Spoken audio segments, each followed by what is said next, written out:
kami dalam Yesus Tuhan, ini doa kami. Memuliakan-Mu, mengasihi-Mu, menyenangkan hati-Mu ya Tuhan.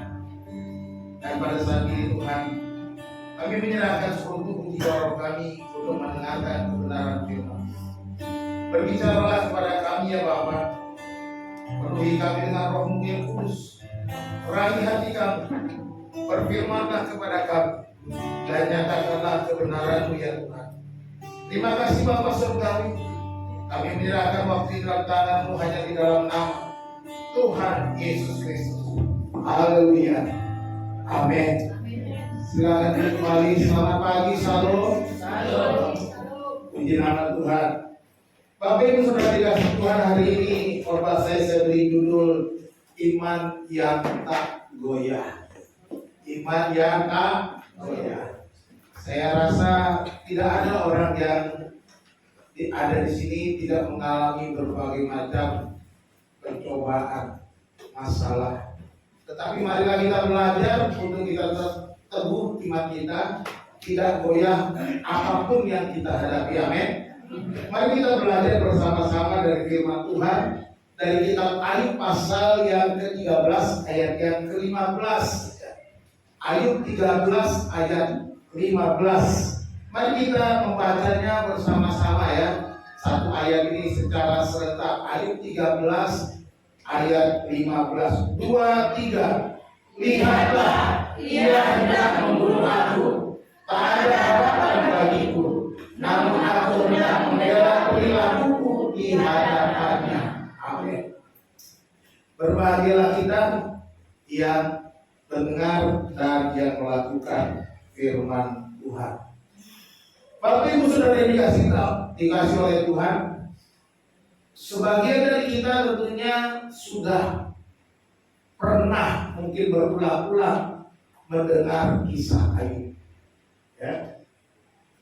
Kalau kita membaca kisah Ayub ini, seolah-olah Tuhan membiarkan Ayub menghadapi persoalan hidupnya. Seolah-olah Tuhan diam. Jadi kita belajar ketika kita menghadapi berbagai macam pencobaan dan kita merasa Tuhan diam, kita belajar dari kitab ini. Kalau kita membaca Ayub pasal 1 sampai pasal 2, di sini iblis minta izin kepada Tuhan untuk menghajar Daud. Menghajar Ayub, salah sebut. Ya, kita tahu bahwa Ayub itu orang yang saleh. Dia diberkati Tuhan. Hartanya melimpah. Kenapa mati? Hartanya melimpah. Dan iblis jalan-jalan dia melihat, wah Ayub enak banget hidup. Lalu pergi menghadap Tuhan. Tuhan bilang dia, hambaku Ayub. Tuhan, itu karena engkau menjaganya, memagarinya. Izinkan aku menghajarnya. Wah, boleh juga. Silakan kata Tuhan. Tapi jangan jawab. Habis hartanya, habis anak-anak. Tidak sampai di situ. Masih saja Ayub itu memuji Tuhan, menyembah Tuhan. Imannya tidak goyah sedikit pun, sekalipun hartanya sudah ludes. Akhirnya ini juga minta supaya dia hajar lebih keras. Oh jagaku, Tuhan bilang silakan. Akhirnya Tuhan mengizinkan iblis memberikan penyakit kepada Ayub. Pasal 3 ayat sampai pasal ayat 13. Ayub sakit, bangkrut, ditinggalkan, difitnah, dan seolah Tuhan berdiam diri. Dalam kesendiriannya, istrinya juga mengolok-oloknya supaya Ayub meninggalkan Tuhan. Teman-temannya datang memberi nasihat, tetapi menghakimi Ayub seolah-olah Ayub telah berdosa, telah berbuat jahat kepada Tuhan. Makanya dia mengalami pencobaan yang berat. Saudara-saudara dikasih Tuhan, pertanyaannya, kalau ya Tuhan mengizinkan semua hal ini kepada kita, Masihkah kita tetap percaya? Masihkah kita tetap bertahan di tengah-tengah situasi yang sulit, di tengah-tengah ancaman, di tengah-tengah tekanan, di tengah-tengah persoalan yang mendekati hidup kita? Apakah kita tetap percaya kepada Tuhan? Ayub menjawab, sekalipun titik-titik, tetapi aku tidak akan goyah.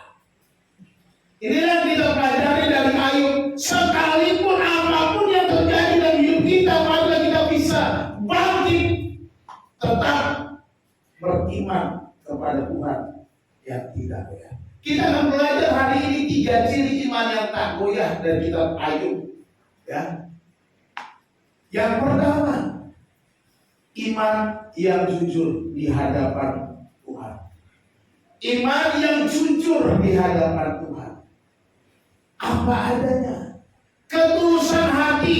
Bukan iman yang pura-pura. Bukan iman yang sok kuat. Bukan iman yang dibuat-buat. Tetapi iman yang sok penuh, yang jujur. Apa adanya, apa yang engkau rasakan, nyatakan iman. Kalau kita baca ayat ini, dengan sesungguhnya ia akan membunuh aku. Ayub tidak berdaya. Ayub sudah melewati masa sulit. Dia sudah melewati masa-masa suka. Hidup enak, hidup kaya, hidup senang. Dia sudah lewati itu. Makanya dia katakan kepada istrinya yang melolotnya, masakan aku tidak menerima yang jahat, yang buruk, karena Tuhan sudah memberi aku yang baik. Tetapi ketika teman-temannya menjas dia, menghakiminya, menuduhnya, itu menyakitkan bagi dia. Bagaimana kalau saudara dihakimi sama temanmu, sama tetanggamu, sama saudaramu, sama adikmu, sama kakakmu? Kamu dihakimi, oh kamu gini-gini, padahal itu tidak terjadi. Kecewa kan? Sakit hati kan? Benar-benar sakit hati, kecewa, ya. Ayub mengalami itu. Dia merasa seolah-olah Tuhan diam, maka dia katakan sesungguhnya dia akan membunuh. Artinya dia pasrah kepada dia jujur bahwa kalau aku mati biarlah mati, nggak masalah bagi. Tetapi aku tidak akan jatuh ke dalam dosa, tidak akan mencela Tuhan, tidak akan menyalahkan Tuhan, tidak akan menyalahkan siapapun. Dia mau bunuh aku, dia menyalahkan aku, berserah kepada Tuhan. Ini iman yang jujur. Dia menjawab kepada teman-temannya, dia mau bunuh aku, tidak apa-apa. Dia mau ambil nyawaku, tidak apa-apa. Iman yang jujur itu tidak peduli apa yang mau Tuhan buat. Tidak protes kepada apa yang dialaminya. Tidak menyangkali apa yang dialaminya.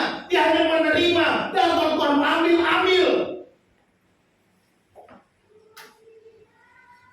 Tuhan yang memberi, Tuhan yang mengambil.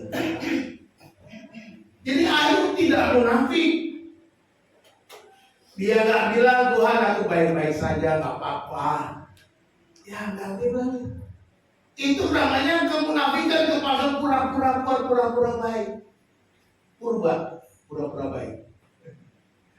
Jadi kita harus apa adanya. Tuhan, lakukan apa yang kau mau. Kau mau bunuh, mau ambil nyawamu, silakan. Jadi di sini kita melihat Ayub jujur sama perasaannya. Apa yang dia rasakan, dia sudah merasakan betapa kesulitan, tekanan. Dia ditinggal, dia merasa tidak ada lagi orang yang dapat menolong. Dia merasa mau mati rasanya. Bayangkan, saya pernah merasakan itu di rumah sakit. Ketika sakit, kok nggak sembuh-sembuh, seperti itu. Rasanya Tuhan, lebih baik aku pulang saja. Bukan pulang ke rumahku, tapi ke rumah Engkau Tuhan. Rasanya mau yang begitu. Udah nggak kuat. Inilah dialami oleh Ayub. Saya juga pernah ngalami nggak kuat, Tuhan. Berapa lama lagi? Aku udah nggak kuat. Ambil saja. Tapi aku mau bertahan. Dan Jadi ini Ayub jujur sama perasaannya. Walaupun dia merasa ditinggal, dia merasa mau, tapi dia tetap ngomong kepada Tuhan. Bukan ngegosip kepada orang. Dia tidak gosip sana sini, tapi dia curhat kepada Tuhan. Sesungguhnya ia akan mengulang.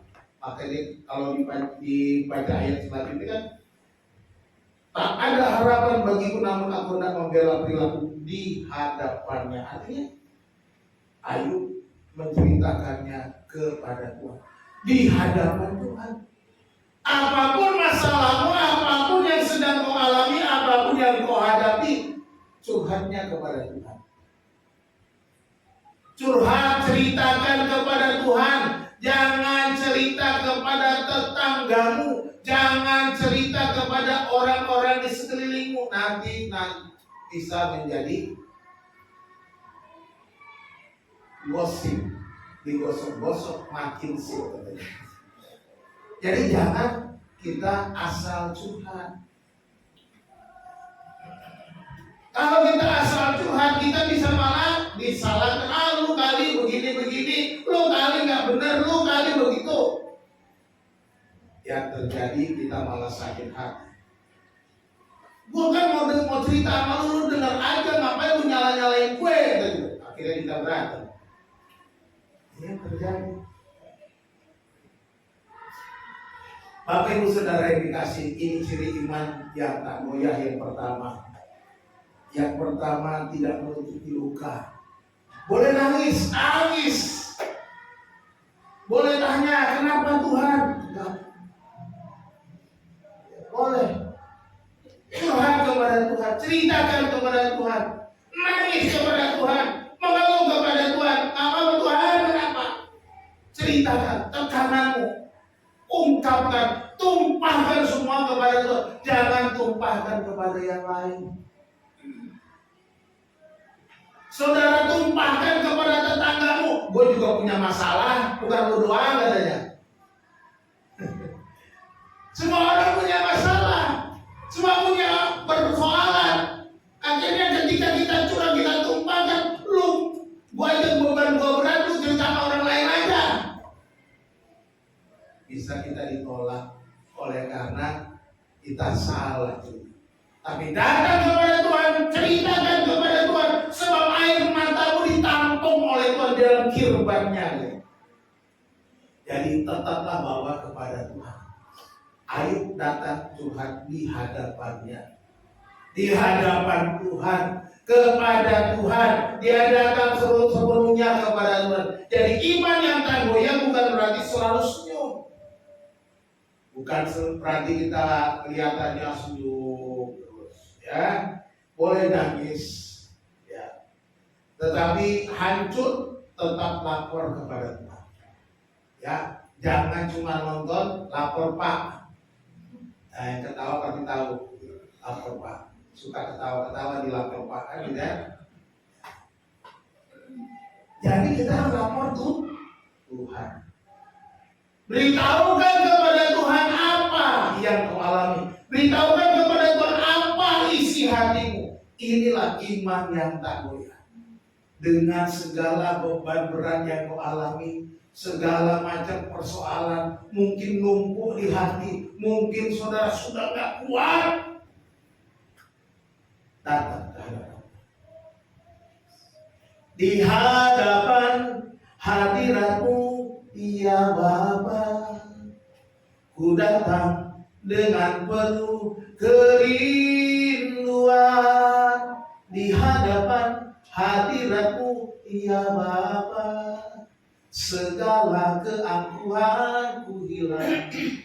Ku sembah Kau, ya Bapa, ku sembah Kau, ya Tuhan.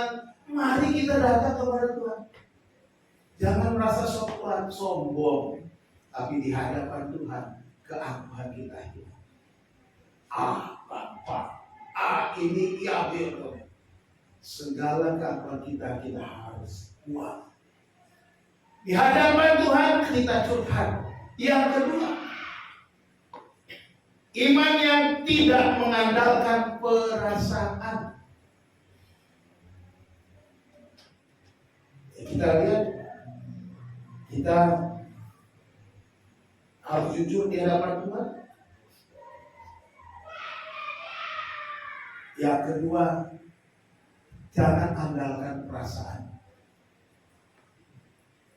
Perasaanmu bergantung sikon, betul nggak? Sikon kita bisa berubah-ubah, perasaan kita juga ikut berubah-ubah. Jadi jangan mengandalkan perasaan. Maka ayat berkata, tidak ada harapan bagiku. Tidak ada harapan bagiku, katanya.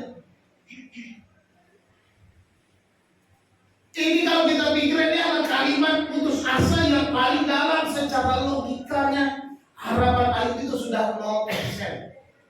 Maka dengan tidak ada harapan bagiku, tak ada pengharapan, hopeless, tak ada harapan lagi.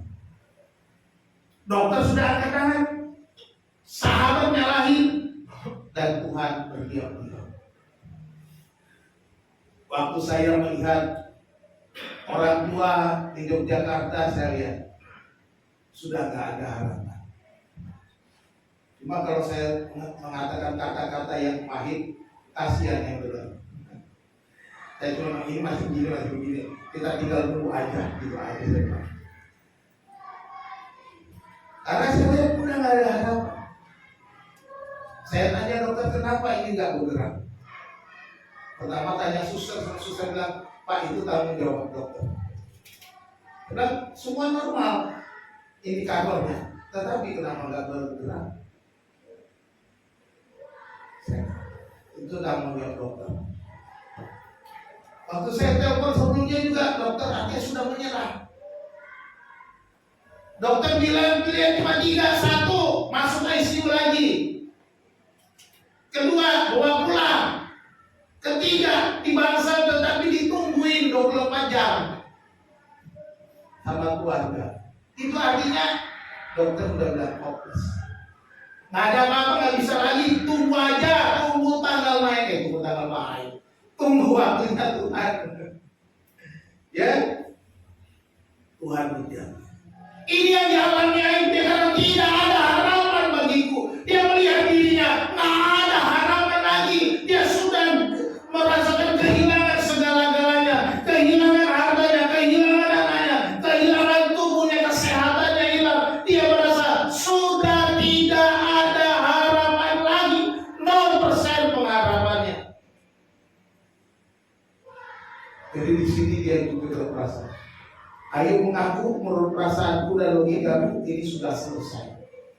Tapi dia tidak berhenti di situ. Aku mempertanggungjawabkan perilakuku di hadapannya. Itu kata di hadapannya itu menunjukkan suatu iman yang teguh kepada. Sekalipun aku tidak ada pengharapan, sekalipun tidak ada lagi masa depan, sekalipun aku merasa melihat tidak ada yang bisa memperbaiki hidupku, aku tahu aku serahkan hidupku kepadanya. Aku datang ke hadapannya, aku serahkan di hadapan Tuhan. Inilah iman yang tidak goyah. Saat-saat kita terpuruk, saat-saat kita jatuh, saat-saat kita tak mampu lagi, dan tak berdaya menghadapi persoalan, datang ke hadapan. Tak ada harapan bagiku. Bagi Ayub tidak ada harapan. Tapi bagi Tuhan tidak ada yang mustahil. Bagi Tuhan tak ada yang mustahil. Bagi Tuhan tak ada yang tak mungkin. Mujizatnya disediakan bagiku, ku diangkat dan dipulihkannya. Tidak ada yang mustahil. Mungkin bagi kita sudah gak ada harapan, percayalah, bagi Tuhan masih ada pengharapan. Bagi kita tidak ada masa depan, tetapi bagi Tuhan ada masa depan. Katakan amin. Kita ada yang kedua sini, mana yang tak goyah, Iman yang tak goyah sama dengan percaya walau tidak melihat. Gak ada pengharapan lagi kata Ayub, tapi dia datang kepada Allah. Inilah iman yang tak goyah. Dia datang kepada Bapa. Gak ada pengharapan bagiku. Aku gak melihat apa-apa, tetapi aku percaya kepada, aku serahkan kepada. 2 Korintus 5 ayat 7, kita hidup karena percaya. Percaya bukan karena melihat kita. Hidup kita itu karena percaya, bukan karena melihat. Jadi jangan kita beriman oleh karena lihat ada banyak mujizat. Imanmu jangan goyah.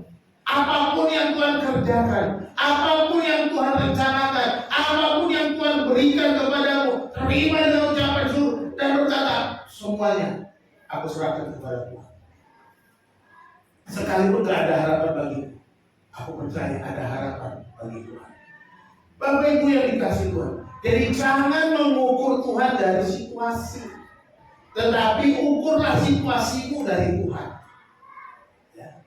Jangan mengukur Tuhan dari situasimu begini, Tuhan bisa nggak begini? Enggak.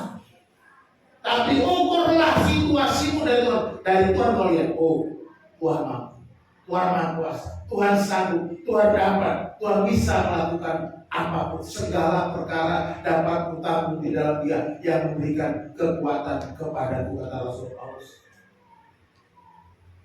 Filipi 4 ayat 13. Dia bilang gini, dia ngomong gini bukan karena asal ngomong. Segala perkara dapat kutanggung di dalam Dia yang memberikan kekuatan kepadaku. Menunjukkan apa?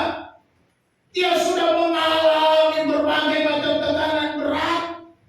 Kapal karam dihujat orang, dilempari orang. Dia mengalami tekanan, dia dimasukkan penjara bolak-balik. Segala perkara dapat kutanggung di dalam Dia yang memberikan itu.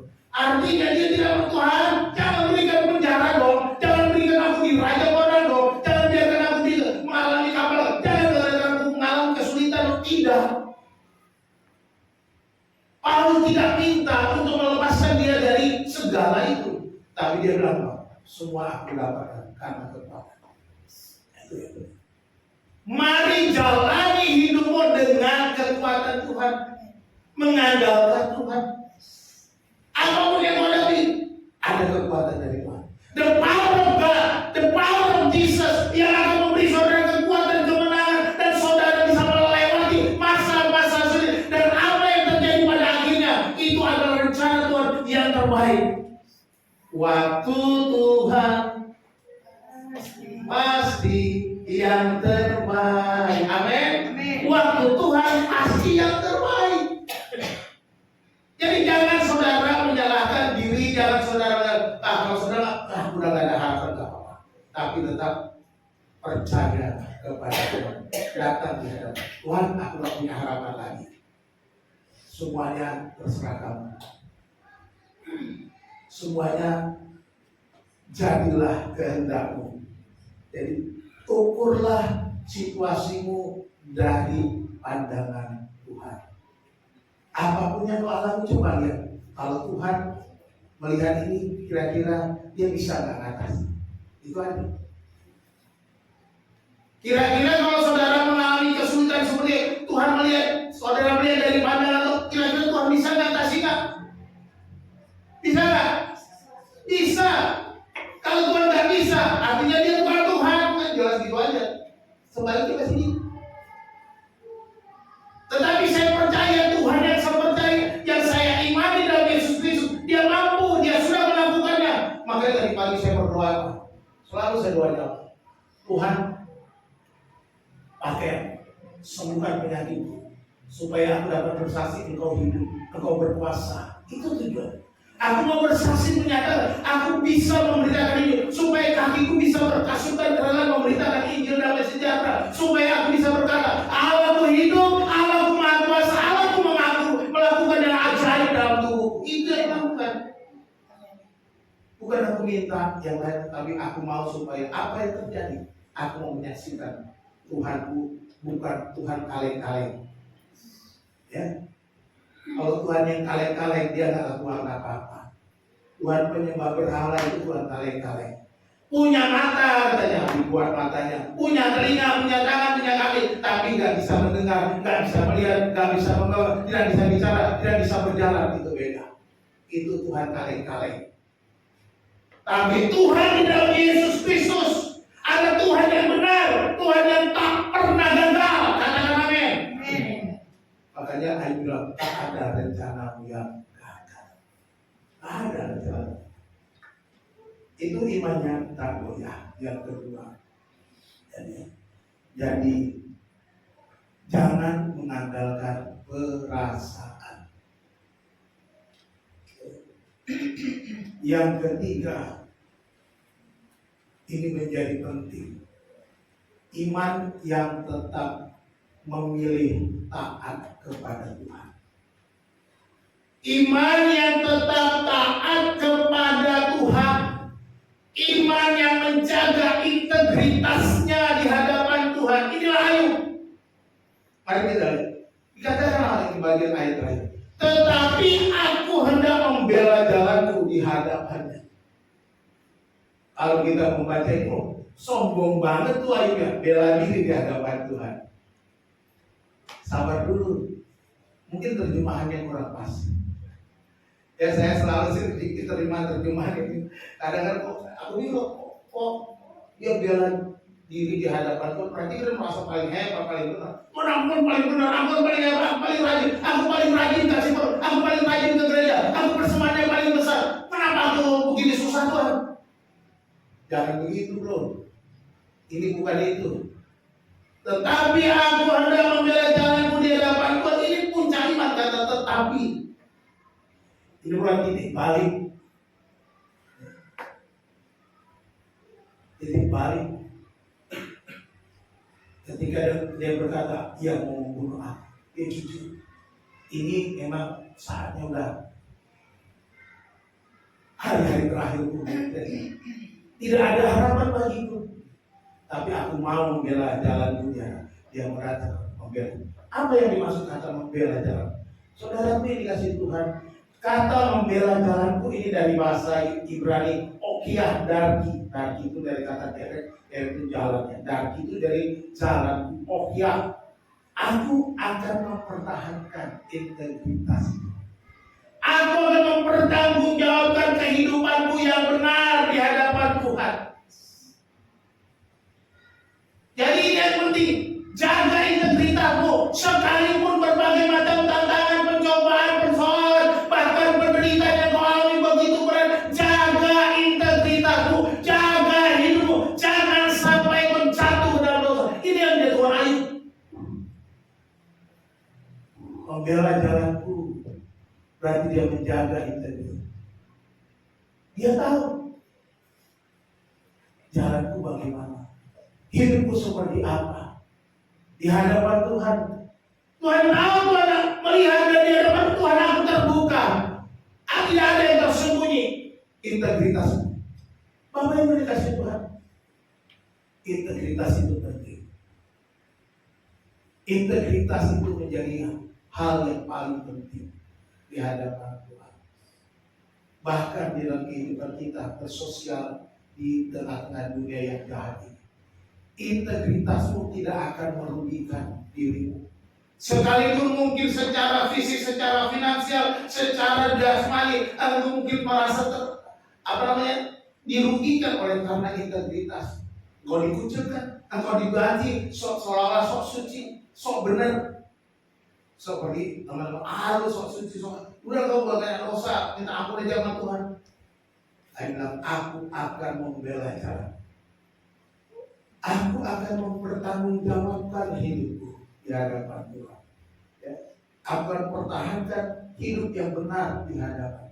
Jadi inilah ketaatan Ayub, ketaatan penuh sampai akhir hayat. Sekalipun Tuhan mau membunuh, sekalipun tidak ada pengharapan, tapi aku jaga integritas. Aku akan bertahan, tidak akan menyalahkan Tuhan, tidak akan merasa aku orang berdosa, tapi aku akan hidup di hadapan Tuhan dengan benar. Tapi banyak di antara orang percaya masa kini, mungkin di masa-masa kita berat, ketika menghadapi berbagai macam persoalan, gagal. menjaga integritas. Cari jalan pintas, cari jalan yang cepat, cari jalan keluar yang menurut pikiran yang baik, menurut pikiran yang benar. Tetapi salah. Inilah kekeliruan banyak orang percaya. Tetapi saudaraku yang dikasih Tuhan, kita mau belajar dari Ayub, jagalah integritas sehingga ketika engkau datang di hadapan Tuhan, engkau tidak akan pernah malu, engkau tidak akan pernah takut. Kenapa? Kau jaga integritas. Makanya ada banyak orang, ayo pimpin doa, oh jangan saya, jangan saya, jangan saya, jangan saya. Dia makin hilang, makin subur. Kenapa? Di hadapan Tuhan dia mungkin gak bisa bertanggung integritas. Ayo melayani Tuhan, jangan saya. Ayo berdiri di hadapan, jangan saya. Integritasnya hilang. Bapak Ibu dikasih Tuhan, ayo mempertahankan integritas. Kalau Tuhan panggil kita semua pada hari ini, apakah saudara berani berdiri di hadapan Tuhan dan berkata, aku akan membela jalanku di hadapannya? Ini pertanyaan yang penting bagi kita. Kalau Tuhan hari ini menjemput saudara, kita semua ditanya, beranikah kita berdiri di hadapan Tuhan? Atau saudara berani bersembunyi di belakang yang lain? Jangan sampai Tuhan lihat aku mau di belakang KNN, kain badannya dia kecil, ngumpet di belakang KNN supaya Tuhan nggak lihat. Kenapa? Nggak berani, karena integritasnya tidak ada. Jadi iman yang tetap taat yang menjadi penting bagi kita. Jangan sampai kita lari dari hadapan Tuhan, nggak berani bertanggung jawab di hadapan. Perhatikan kalau kita membaca dalam kitab ini, Ayub bilang, Tuhan boleh ambil semuanya, tapi aku tidak akan ambil keputusan untuk berdosa. Ini yang Ayub lakukan. Kalau kita membaca surah kitab Ayub, 3 keputusan Ayub kita belajar. Pertama, dia tidak menyalahkan Tuhan. Ayub pasal 1 ayat 2 dikata 22 ya, ayat 1 ayat 22. Dalam kesemuanya itu Ayub tidak berbuat dosa. Dicatat dalam itu. Dia tidak berbuat dosa sekalipun sudah ludes hartanya, mati semua anaknya, dapat sakit penyakit gitu. Dalam kesemuanya itu Ayub tidak berbuat dosa. Dia tidak cari kambing hitam, malah tidak menyalahkan siapa-siapa. Dia mau menerima apa yang saja yang dari Tuhan. Kekayaan Tuhan beri, diterima. Diambil, dia terima. Kasih kesehatan, dia terima. Kasih penyakit, dia terima. Dia tidak mengeluh dengan semuanya, tapi dia tidak berbuat. Yang kedua, keputusan Ayub tidak menyerah pada dosa. Dia tidak kutuki Allah seperti salah istrinya. Ayub 9, istrinya suruh, kutukilah Allahmu. Bayangkan, suami sudah jatuh terpuruk, yang tadinya kaya raya, orang tajir, sehat, bugar, punya anak, tapi semua ludes, tubuhnya juga sakit penyakit. Istrinya mau lihat juga males. Udah, masih begini kamu, masih memuji Tuhan, udah kutuki saja. Tapi dia enggak lakukan itu. Inilah keputusan yang indah dari Ayub. Dia jaga integritasnya sepanjang hayat. Dan dalam ayat 15 pasal 13 ini kita lihat, dia tetap datang menghadap Tuhan. Dia tidak goyah, tetap cari Tuhan. Apapun yang kau alami, jangan goyah. Tetaplah cari Tuhan. Carilah Tuhan selama ia berkenan ditemui, kata firman Tuhan. Cari dia, maka Tuhan akan mengangkat kita. Ujian iman itu adalah iman yang tak goyah diuji. Bukan waktu semuanya lancar-lancar saja, waktu semuanya baik-baik saja, waktu kita sehat-sehat, tetapi waktu Tuhan membunuh harapan kita nih, umuran tanda petik ya, seolah-olah tidak ada pengharapan. Masihkah kita bilang, aku tetap mau di jalannya? Aku tahu, aku akan tetap jalan dengan benar. Aku akan mempertahankan hidup yang benar. Aku akan mempertahankan hidup yang saleh di hadapan Tuhan. Aku tidak akan melenceng dari maunya Tuhan. Tolong jangan disenggol. Hilang. Bapak Ibu yang dikasihi Tuhan, kita belajar hari ini sekalipun titik-titik, tetapi Tuhan adalah penolong. Amin. Jadi Ayub pasal 13 ayat 15 ini adalah rumus iman yang tidak goyah. Mungkin dicas. Ini adalah rumus iman yang tak goyah. Sekalipun Tuhan rasanya membunuh kita. Seperti Ayub berkata, ia akan membunuhku. Tidak ada harapan bagiku, tapi aku akan datang kepadanya. Bapak Ibu Saudara yang kasih Tuhan, Tuhan bisa saja seolah-olah ingin kita mati. Tidak ada harapan. Semua orang meninggalkan. Sakit sekali. Sedih sekali. Terpuruk sangat dalam. Inilah yang dialami oleh Ayub. Tetapi aku tetap percaya. Tetapi aku tetap percaya, sekalipun Tuhan mau membunuh, sekalipun tidak ada harapan, sekalipun semua orang meninggalkan, aku tetap percaya. Dia bilang, aku tetap hidup benar. Pertahankan hidupmu yang benar. Tetapi aku menjaga integritasku, menjaga hidup yang benar, mempertahankan kehidupan yang sesuai dengan firman Tuhan, bukan mencela siapapun, bukan cari jalan keluar yang salah, bukan cari jalan pintas, tetapi tetap mempertahankan hidup yang benar.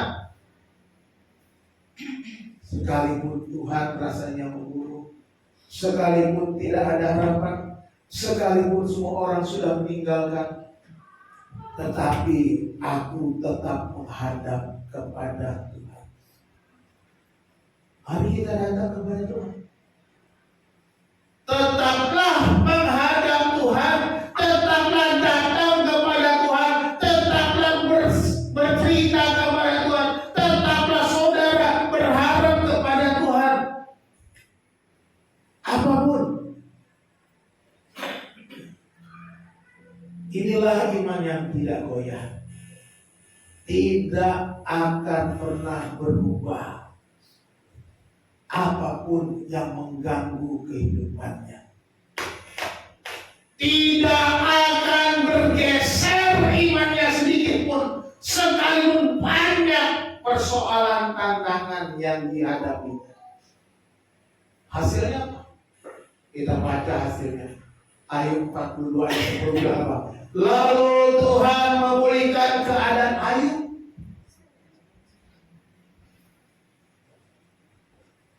Pertahankan integritas apapun yang terjadi. Maka biarkan Tuhan berkarya. Nantikan Tuhan berkarya indah pada waktunya. Amin. Lalu Tuhan memulihkan keadaan Ayub setelah ia meminta doa untuk sahabat-sahabatnya. Dia berdoa untuk teman-temannya. Teman-teman yang sedang menghujat dia, menghakimi dia, tapi dia berdoa untuk sahabat-sahabatnya. Dan Tuhan memberikan kepada Ayub 2 kali lipat dari segala kepunyaannya dulu. Kambing domba lembu sapinya 2 kali lipat, anaknya 2 kali lipat. Inilah cara Tuhan. Ya. Tapi jangan bilang, Pak, kok istrinya nggak 2 kali lipat? Nah. Ya. Anaknya 2 kali lipat, hartanya 2 kali lipat, istrinya nggak 2 kali lipat. Ya. Sudah dikasih Tuhan, kita belajar bagaimana mempertahankan iman kita. Hal-hal yang kita hadapi sekarang ini, kecil ataupun besar, jangan goyah, jaga integritasnya. Bapak Ibu, perjuangan kami selama ini sungguh berat. Saya dengan Tuhan semua. Tapi kami mau bertahan. Setiap kali banyak pertemuan, kami seringkali ngobrol, Tuh, gimana nih Pak, begini nih. Saya cuma bilang, ya terserah maunya gimana. Saya nggak bisa jawab. Dia nggak bisa jawab. Besok akan bagaimana? Lusa bagaimana? Kayak kemarin bagaimana? Saya nggak bisa jawab. Karena saya nggak bisa lihat itu. Saya bilang, biar aja Tuhan yang kerja. Bagian kita sudah ada. Tuhan yang kerjakan. Ini ilustrasi seperti jangkar kapal. Kapal boleh digoncang oleh badai, tapi jangkar tetap menancap di dasar. Jadi iman yang tak goyah sama dengan jangkar kita menancap pada Tuhan, bukan pada berkat-berkat Tuhan. Halo, jangan jangkarmu hanya tertancap pada berkat-berkat. Nah ini dia. Kalau nggak diberkati, saudara goyah. Kesehatannya nggak ada, itu kan menancap pada kesehatan, pada kekayaan. Jangan menancap pada itu. Jangan mengandalkan itu, tapi tertancaplah jangkar saudara kepada Tuhan. Supaya apa? Supaya saudara Tuhan apapun yang terjadi, badai besarnya kapal akan tetap tenang-tenang saja. Nggak akan mengalami berbagai persoalan berat. Jadi biarkan kita punya jangkar, yaitu iman yang tidak goyah. Pengharapan kita hanya kepada Tuhan. Bapak Ibu Saudara kasih Tuhan, saya mau kita buat satu tantangan. Ya. Minggu ini lengkapilah kalimat ini, nanti pulang, coba saudara, sekalipun apa yang saudara alami. Lalu, tetapi aku tetap percaya dan tetap hidup benar di hadapannya. Sekalipun aku sakit, tetapi aku tetap percaya dan tetap hidup benar di hadapannya. Sekalipun kantong kosong, artinya keuangan menipis, tetapi aku tetap percaya dan tetap hidup benar di hadapannya. Sekalipun aku difitnah, aku tetap percaya dan tetap hidup benar di hadapannya. Sekalipun keluargaku membenci aku, meninggalkan aku tetap percaya dan tetap hidup benar di hadapannya. Coba selama seminggu ini, apa yang saudara alami, saudara bisa isi diri tiap hari saudara lakukan itu. Inilah iman yang tidak goyah. Iman yang tak goyah bukan iman yang tidak pernah berkata sakit Tuhan, ya, seperti Ayub. Bukan, ya, mungkin tidak pernah, Tuhan terlalu berat.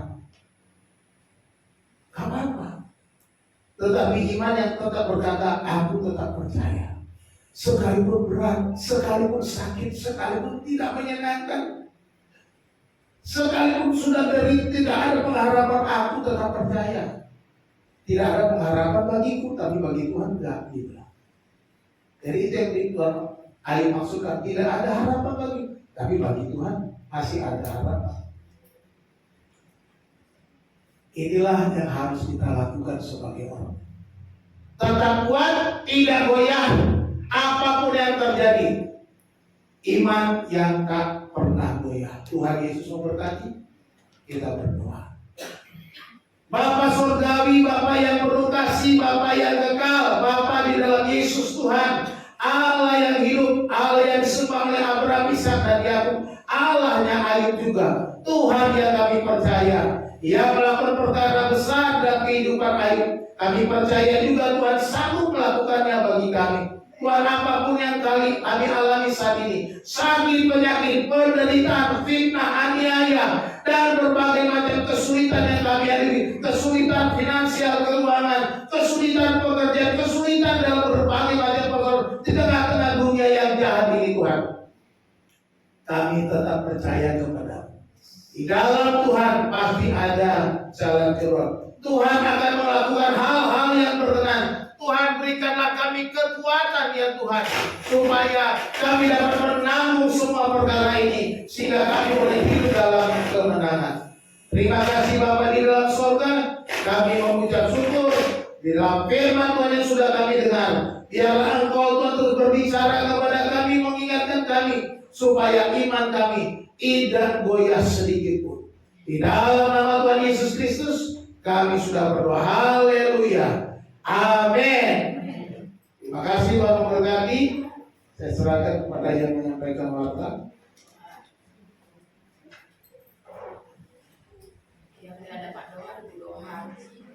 Tadi udah ada yang diberi tugas.